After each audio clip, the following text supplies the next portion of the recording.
All right, welcome to our 2020 National Council Awards of Excellence virtual reception. My name is Amber Williams, and I'll be your MC for this afternoon's event. Before we get started, let's walk through what you can expect today. We have two special guests who will help guide today's program. Jeff Richardson, Chair of the National Council's Board of Directors and Vice President and Chief Operating Officer of Shepherd Pratt Community Services, and Chuck Ngolia, President and CEO of the National Council for Behavioral Health. Chuck and Jeff will introduce you to our 7 award winners through videos that highlight their impact and influence. They include 3 Lifetime Achievement Award recipients, 2 Peer Specialist of the Year Award recipients, and 2 Innovation at Work Award recipients. We will then open the floor to questions as our winners take turns responding. If you have questions, please submit them in the chat box using the button at the bottom of your screen. Closing things out will be remarks from Chuck. Thank you for joining us today, and we hope you enjoy the program. Jeff, I'll hand things over to you. Thank you, Amber, and welcome everyone to our first ever virtual awards reception. As delightful it is, let's hope it's our one and only virtual awards reception. It's great to see everybody on here, and thank you for your time today. And traditionally, we would have celebrated our award winners on the main stage at NADCOM. It is the largest behavioral healthcare conference, but COVID had other plans.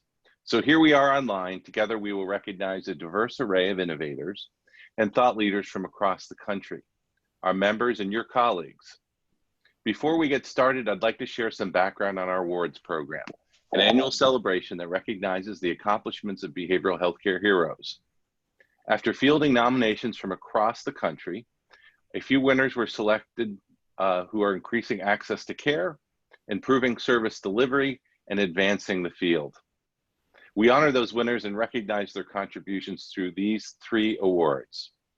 Our Lifetime Achievement Award, which is given to an individual whose tireless efforts, far-reaching impact, and commitment to improving the lives of vulnerable Americans living with mental illness and addictions is unmatched. Our Peer Specialist of the Year Award, which is given to an individual with lived experience who works in a healthcare organization and uses his or her strengths to help peers on their road to recovery from mental illness. And our Innovation at Work Award, which recognizes mental health and addiction treatment organizations that are thinking outside the box for creative solutions to today's behavioral health challenges. 3 awards that represent the heart and the hard work of our winners. It is with now my pleasure to introduce Chuck Ngolia, President and CEO of the National Council for Behavioral Health. All yours, Chuck. Hey, thanks, Jeff, and thanks to all of you for joining us today. It's so wonderful to be celebrating all of our award winners, and I'm so looking forward to our program. In my time that I've been working at the National Council, I've had the privilege of experiencing quite a few of these award ceremonies. And each time I do, I walk away inspired, appreciative, and proud. Inspired by the selflessness of our member organizations who day in and day out dedicate themselves to connecting people in need to high quality, life-enriching care. In appreciation of our award winners who, alongside their 3,400 National Council colleagues, are charting a course toward a positive and permanent change. And proud to be surrounded by so many talented and inspirational leaders in our industry who all are working so tirelessly to build a better tomorrow. The spirit of these awards goes beyond this reception. It permeates everything we do. And right now, we are given another reminder of what happens when passion meets purpose. I am so proud to introduce our 2020 National Council Award of Excellence winners. So let's start. Our first Innovation at Work Award recipient is Northwestern Mental Health Center. Since 2012, when this organization transformed from a county-focused agency to a community-focused agency, Northwestern has been redefining service delivery through innovation and technology. Under the leadership of their CEO, Shauna Reitmeyer, who I might add is a former National Council employee, they pioneered the use of telehealth for psychiatry, first in their agency and then throughout their state. They've diversified their services to increase their impact, and they've used technology to expand their reach. Today, Northwestern is a thriving CCBHC supporting 6 rural and frontier counties in Northwest Minnesota. And right now, let's hear from their CEO, Shauna Reitmeyer. So the Northwestern Mental Health Center serves 6 rural and frontier counties within the Red River Valley. We cover about 6,700 square miles. Many people have upwards of an hour to drive in order to get to services. Because of us being awarded one of the demonstration sites as a certified community behavioral health clinic, that has really helped us expand not only the design of our services, but we've been able to add partnerships with our correctional facilities, primary care clinics, and our schools. We are constantly looking at how do we design better processes so we can increase access. Over the last 4 years, we have doubled the number of people that we've served. And a big part of that has been we have designed our system for open access so they don't need an appointment. They can just walk in and have an assessment. We've redesigned our mobile crisis team to be fully mobile 24/7. And our hospitals and law enforcement in our region have us on speed dial when there's a mental health crisis. Our success has come from our staff, and it's through that dedication to believe in our mission of promoting wellness and instilling hope. Thank you, Shauna, and the entire Northwestern Mental Health Center team for helping people in their most vulnerable moments get what they need to thrive. And congratulations on receiving the Innovation at Work Award.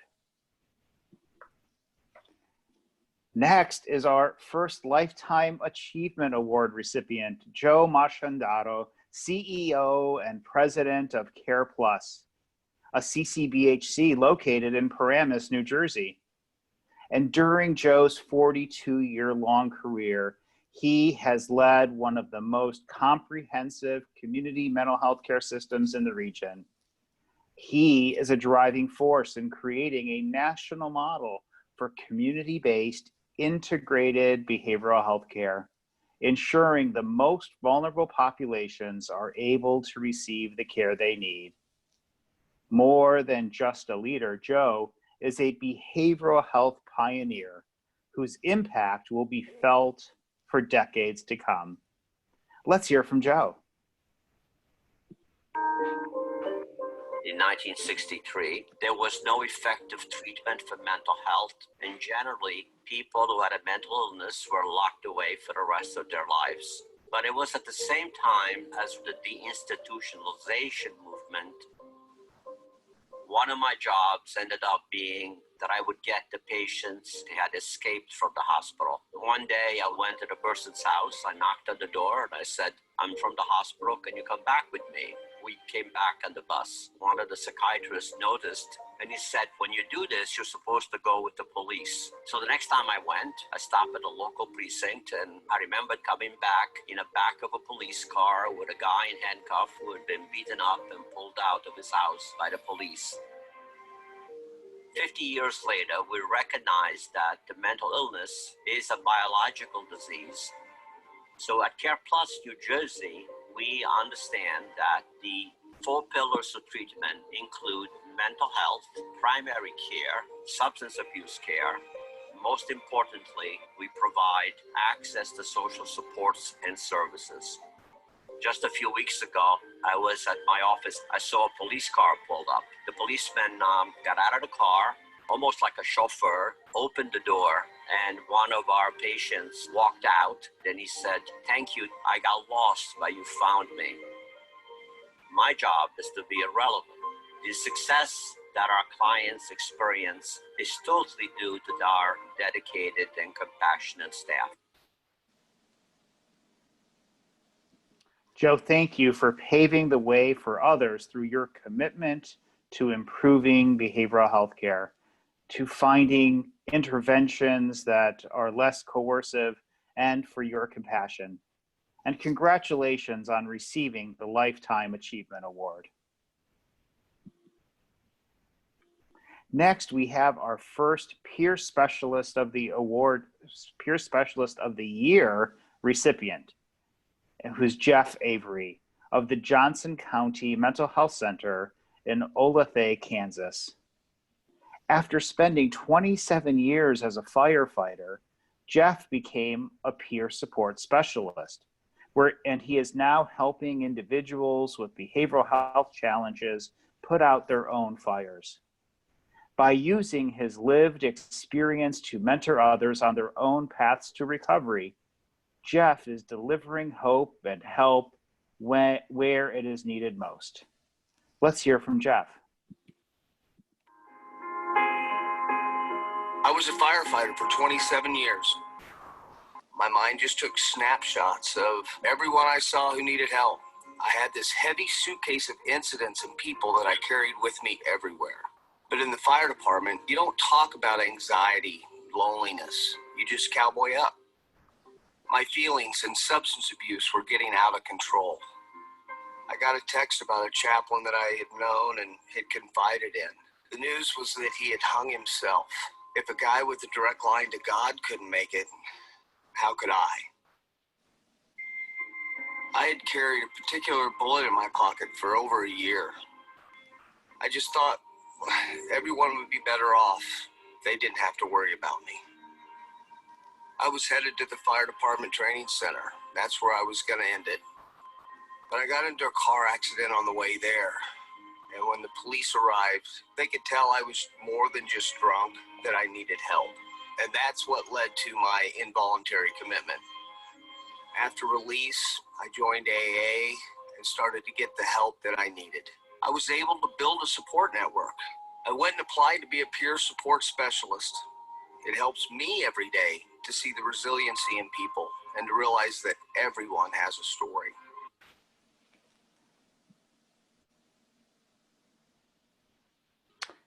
Thank you so much for mentoring others on their path to recovery, Jeff.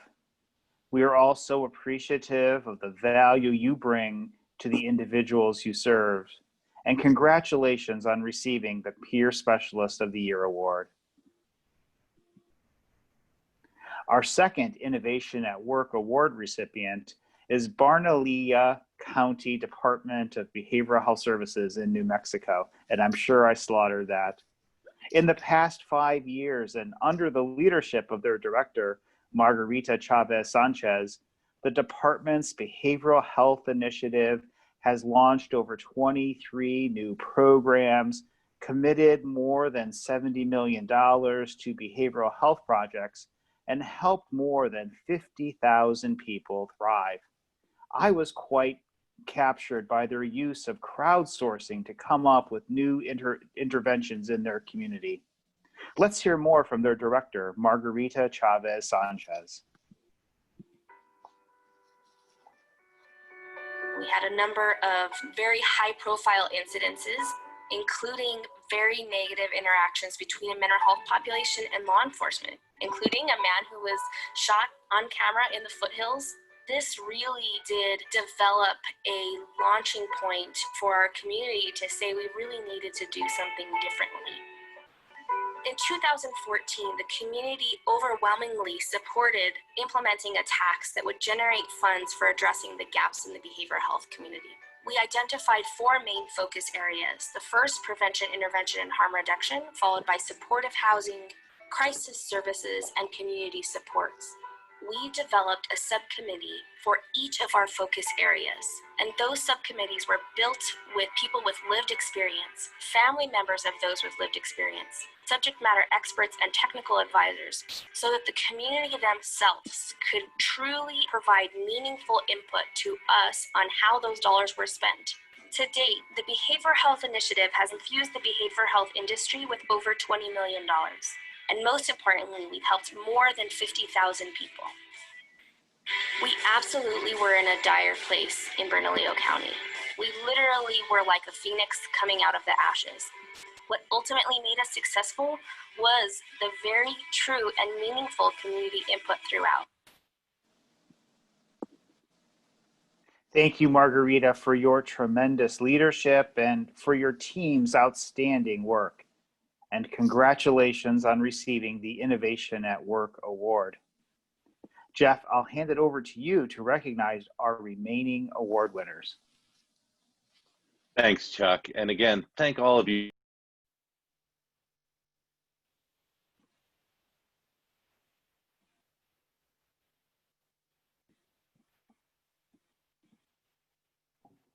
Jeff, if you're talking, we can't hear you.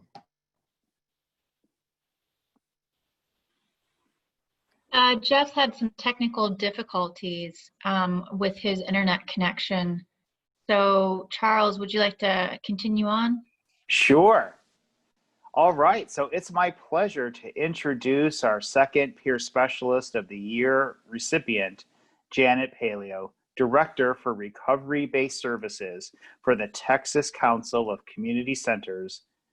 When she isn't using her experiences to help individuals in need, Janet is helping providers better understand how to make a difference in the lives of the people they serve. Janet is the founder of Positive Reinforced Outlook International, a consulting company, and Prosumers International, a nonprofit that trains people in resiliency and empowers them to create lives they love. She sure's got a lot going on. I'm looking forward to hearing from Janet.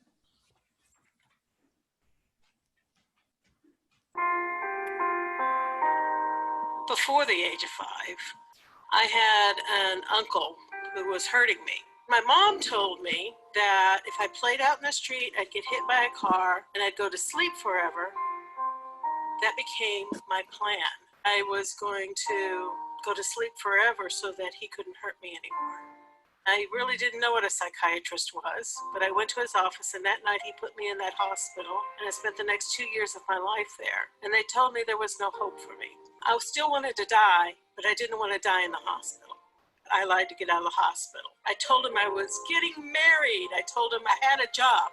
Where they thought that I had started dating or looked for work, I don't know, because I couldn't leave the hospital. But they took me back to the court. They got me off commitment. Somebody told me about the local mental health authorities, and because I wouldn't leave my home, they came out to see me. And I was so depressed I couldn't even get out of bed.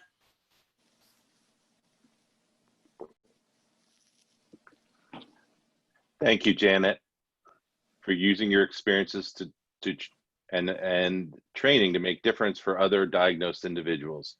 And congratulations on receiving the Peer Specialist of the Year Award. Our second Lifetime Achievement Award recipient is Amy Anderson-Winchell, former president of Access Supports for Living Incorporated in Middletown, New York. Throughout her 37-year career, Amy has guided, mentored, and inspired countless coworkers to achieve her agency's mission of helping people live the healthiest and fullest lives possible. Over the years, she has spearheaded monumental change and growth that has diversified the organization and provided new and critical opportunities for people to live supported and healthy lives. Let's hear from Amy. So I see myself as typical. I took a job that became a lifetime journey. I was looking to make our community a better place for everyone. We live in a beautiful place with enormous potential, but with a tremendous amount of human need. When I began working in mental health in the 80s, I thought that our role was to help people manage serious mental illness, to live with a lifetime condition. But what I learned is that people can and do recover, and we should actually expect that for everyone.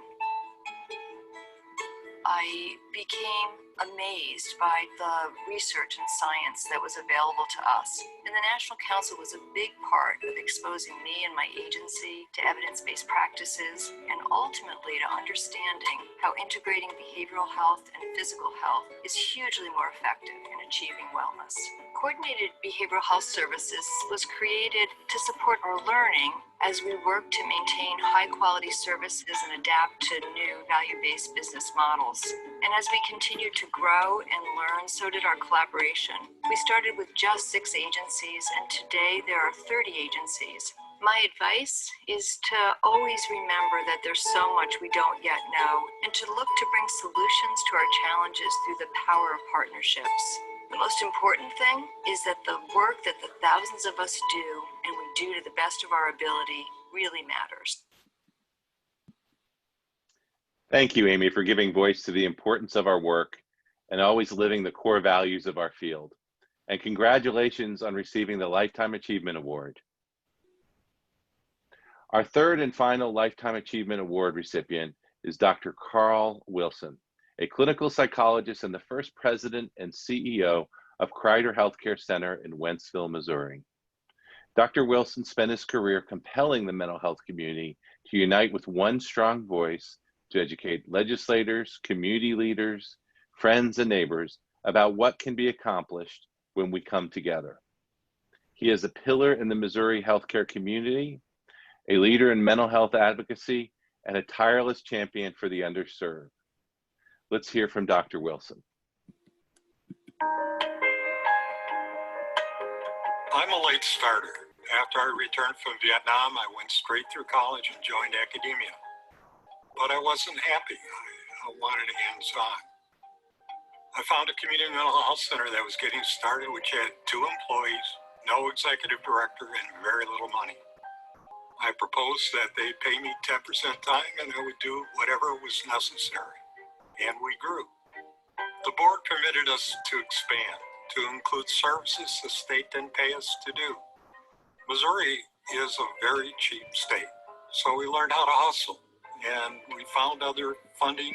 We worked hard at building partnerships with the schools, with the courts, child welfare, hospitals, housing. We also learned to partner to change the rules on who we could serve and how we could serve them, and ultimately who paid. We got our legislators to permit counties to pass a sales tax to fund children's services. 10 Missouri counties raised $93 million per year for this.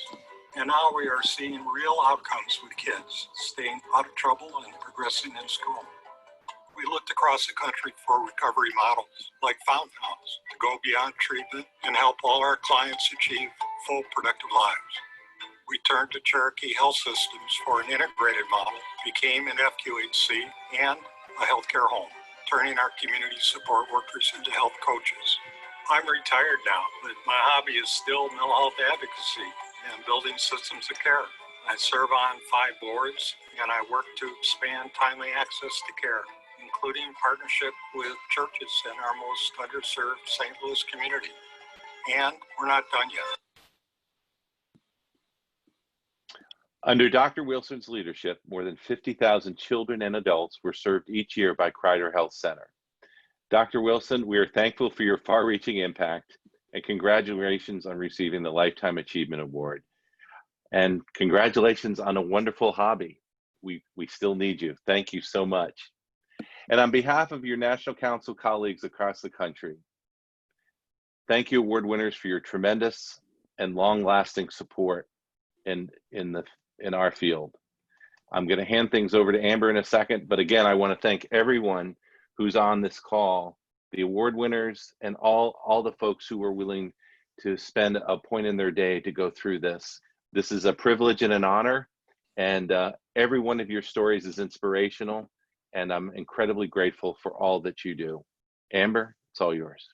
All right. All right, thank you, Jeff and Chuck, for highlighting this year's Awards of Excellence winners. And at this point in our program, we will host a Q&A session for our attendees. This is your opportunity to ask our award winners questions, learn from their experiences, and capture insights you can bring back to your own organization. It looks like we have a few questions already in the queue. So let's start with Shauna. Shauna, under your leadership, Northwestern Mental Health Center has been transforming its service delivery through innovation and technology. In your experience, how can providers use technology to meet the demand for telehealth and telemedicine in this COVID-19 era? Thanks, Amber. And first, I want to say thank you to the National Council for this award. It is a true honor, and it would not be done without our team. So I need to do a huge shout out to my team that is all over virtually right now, connecting in.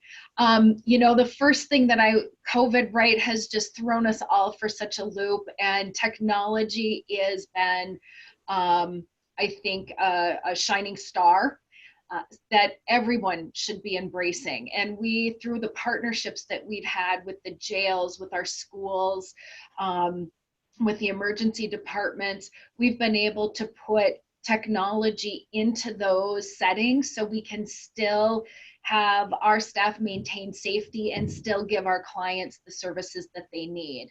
Embrace any waivers that your state may have applied for with CMS that open some flexibility in the use of technology, I think is so important. And, you know, even prior to COVID, all of our staff, and especially our community base for our No Four Walls, they all had virtual clinics in their office. They were hooked up with the technology in order to have connectivity and to be able to do that work. So maximize what you have available, use the technology.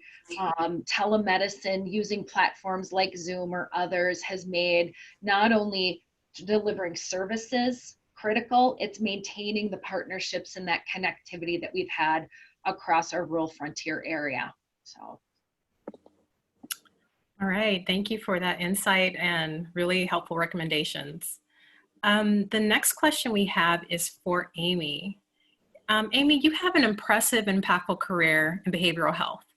Looking back at your nearly 4 decades of experience, what piece of advice would you give to someone entering the behavioral healthcare field today? Well, thank you. And thank you for this amazing recognition of the work that thousands of us do. What I would say is first that it's important work and what you do really matters. Keep true to a vision of a better world, of healthy communities and each person's wellness. Live the values of our industry, striving for social justice, support innovation, and stay true to continued learning and improvement, and learn to do this work in sustainable business models so we'll be here into the future. Seek every opportunity to advance the work, allowing new discoveries about recovery and the evolving science of behavioral health to change you. Keep a relentless focus on the possibilities, both leading and following others, and be impatient that we create better results, but do so with kindness and in partnership with others. Very well said, and thank you for that helpful advice. Up next, we have a question for Joe. Joe, you're a leader when it comes to community-based and integrated behavioral health care. Where do you see the future for integration in the behavioral health space?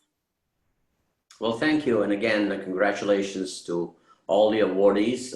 A shout out to one of your board members, or 2 of your board members, Bob Davidson, a good friend, and Bridget Johnson, who also works at Care Plus. I'm indebted, I've known Jeannie and Chuck for a long time and greatly admired their work and the National Council's work. So thank you. So integration really has to do with coordination of care. And to get to that, you have to recognize what conditions you're dealing with. Early in my career, mental illness was given to you by your mother. That seemed to be the current the thinking at the time. We've learned now that all kinds of conditions create illness: viruses, poverty, organ disease, and recognizing that all of these conditions act together and are causative, in ultimate dysfunction of individual is really the role of improvement that we wish from integrated care.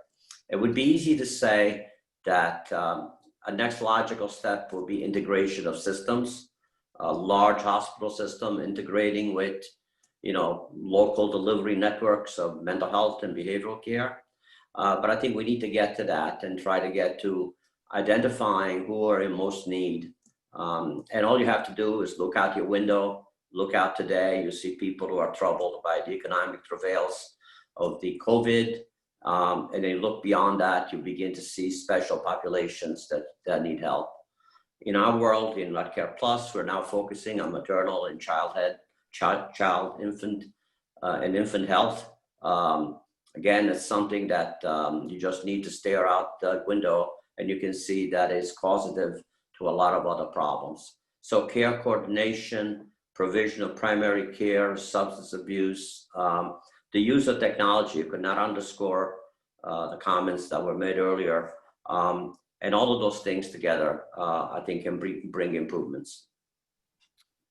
All right, thank you for that insight and kind of peek into the future. I think it's something that we are going to be able to look forward to. See, the next question that we have is for Janet. Janet, your resilience and willingness to share your story is inspiring, but opening up about our behavioral health challenges really isn't easy. What would you tell someone who is struggling right now and unsure of how to take that first step toward recovery? I think you might be on mute, Janet. Let me see.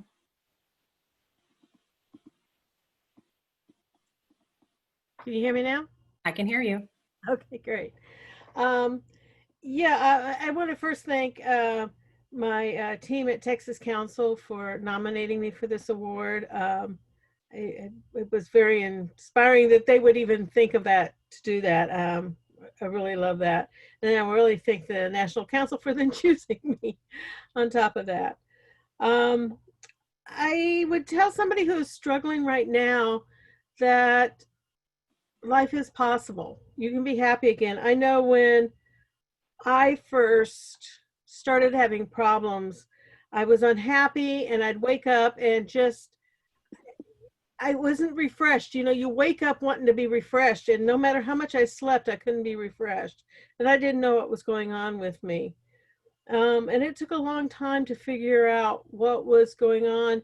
Even through all the hospitalizations and such that I had, I didn't seem to be able to find recovery and find happiness. And when I found it, then it became my passion to show everybody how to do it. So one thing that you have now that I didn't have back then were the recognition of people who've been through it to talk to. Find a peer to talk to. There's different ways of finding them. There's organizations out there that are peer run. You can Google peer groups. Most of your local mental health authorities now also have peers, and you can request a peer to talk to. Prosumers, which I founded, theprosumers.org. We're virtual and we can talk to you. But find somebody to talk to and find out what your options are. Find out what worked for somebody else. In peer training, we have a saying, which is, you know, it's in the training. If you find yourself in a hole, there's a lot of people that will pass by and offer you good advice of how to get out of that hole. But when a peer walks by, we jump in that hole with you. And then the peer says, well, why did you jump in the hole with me? Well, because I've been there and I know the way out. And that's what a peer does, is they help you find your way out of that hole, whatever that is. And a full life is possible. And I'm kind of unhappy. The whole story didn't show because the recovery part of my story didn't, I guess there was a problem with technology. But you can go on and have a life that's an amazing, and you can share that with everyone. And then find the passion that lights you up. And that's possible for everyone. So thank you. Thank you so much, Janet, for sharing your story. And I think that was a very helpful perspective to share with this audience today. The next question we have is for Dr. Wilson. Dr. Wilson, throughout your career, you've voiced the importance of coming together to advance behavioral health care. In today's climate, that statement of unity is more important than ever. What message of hope would you like to share with the field today?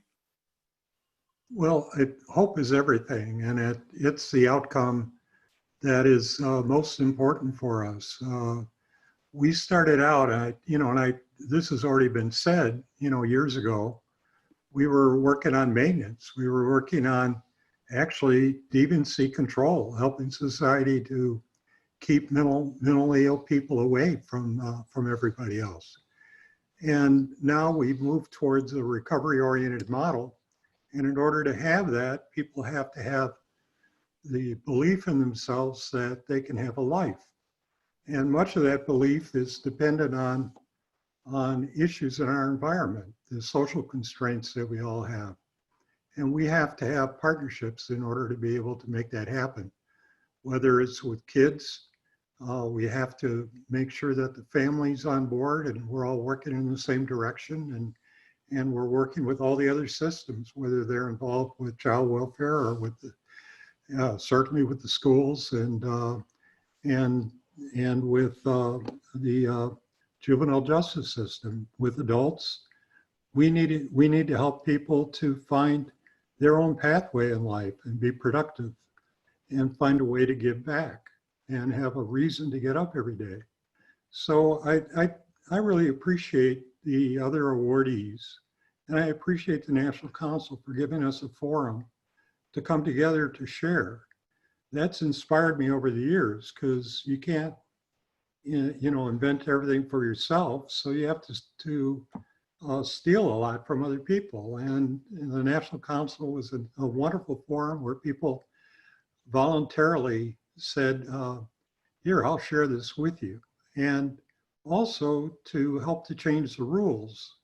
We found, over time that we have all kinds of constraints, and the people we work with have constraints in terms of how far they can go based on where they get their funding from, and where services will be paid, what services will be paid for, or who pays. And we need to change that over time so that we incentivize the right things so people can have a full life.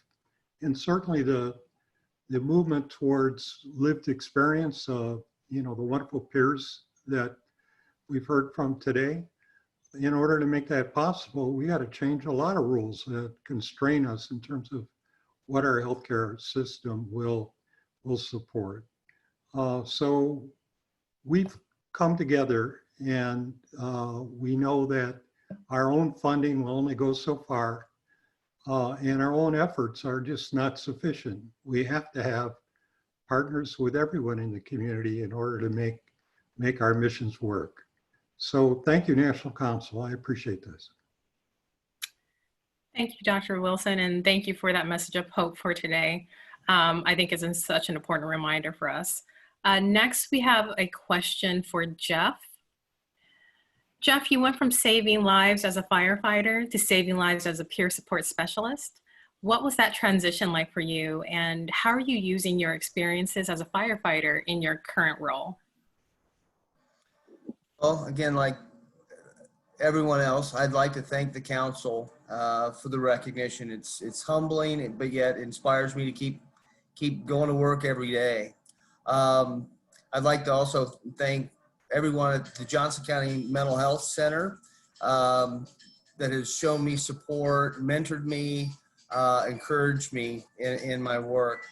And as a firefighter for many years, responding to emergency calls, some would be that true life and death situation, and some you even find yourself kind of rolling your eyes like, really, this is what we're here for? But you had to remember that it's emergency to that individual no matter where they're at, meeting them where they're at and trying to help them with that particular incident. Firefighters develop an ability to listen, whether it's on a medical call or a fire-related call. Gathering information is crucial to having a positive outcome, to dealing with it effectively. And then again, if it's a building fire, you assess the strengths of the building, you assess areas of concern, and then you try to figure out through your own experience, what resources am I going to need to have a positive outcome?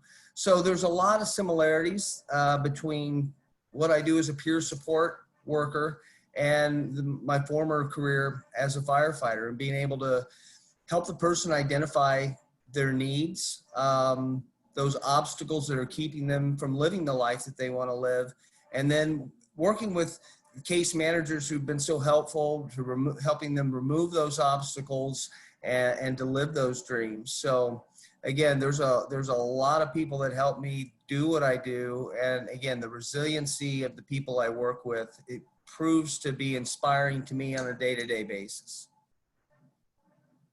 It's really inspiring to hear firsthand how one role will prepare you for the next. So that's really great. Rounding out our Q&A time, this last question is for Margarita. Margarita, the behavioral health initiative you and your team launched is transforming your community, but I'm sure you've hit some roadblocks along the way. What were some of the biggest hurdles you faced, and how were you able to overcome them together? Sure. Thank you so much, Amber, and congratulations to all of the award winners. You all are doing amazing work and inspiring all of us with that meaningful work you do every day.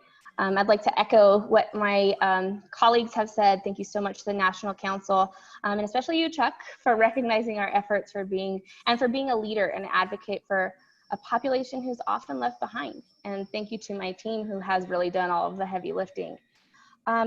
Here in Bernalillo County, the greatest barrier that we've had to really overcome is the stigma around the concept or the needs in the behavioral health continuum. These perceptions have been created by media, isolated, very public events that created a local culture of those with mental illness and substance use disorders. And that perception often left people thinking that our population, our mental health population, was dangerous or the root of other issues in the community.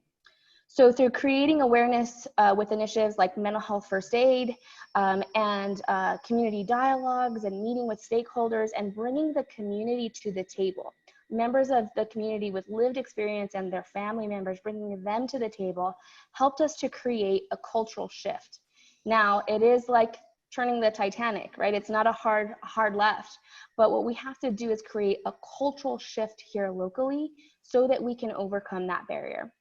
Once people recognize that somebody living with the mental health diagnosis is not just the person you see on the news, but it's maybe your grandmother who's struggling with depression, really gave us an opportunity to do true and meaningful work here locally. And so I would say that that's our greatest barrier, and working through grassroots outreach and working with the community was our strategy to overcome that barrier.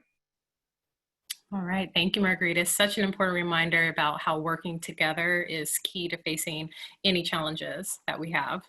And thank you, everyone, for the thoughtful questions. At this time, I'd like to pass things over to Chuck for his closing remarks. Chuck? Well, Amber, thank you so much for being our MC today. You did a fabulous job, and I was so inspired by all of our award winners. I think we can all agree that their work and the work of their teams is really making a difference in their communities. And don't we all need a little inspiration right now? I also want to thank all of you who've joined us today, because all of your organizations are making a difference too. Now more than ever, you all are playing an integral role in the future of our field and our country. You are transforming behavioral health care through your energy, your innovation, and your actions. And as the unifying voice of America's behavioral health care organizations, the National Council will help you every step of the way. In these times, as we face COVID-19 together, please know that the National Council continues to offer resources to share our knowledge and connect you with each other and with experts. We are here for you. We are ready to help. Please join me one last time in honoring the 2020 National Council Award winners, and thanks to everyone for all that you do.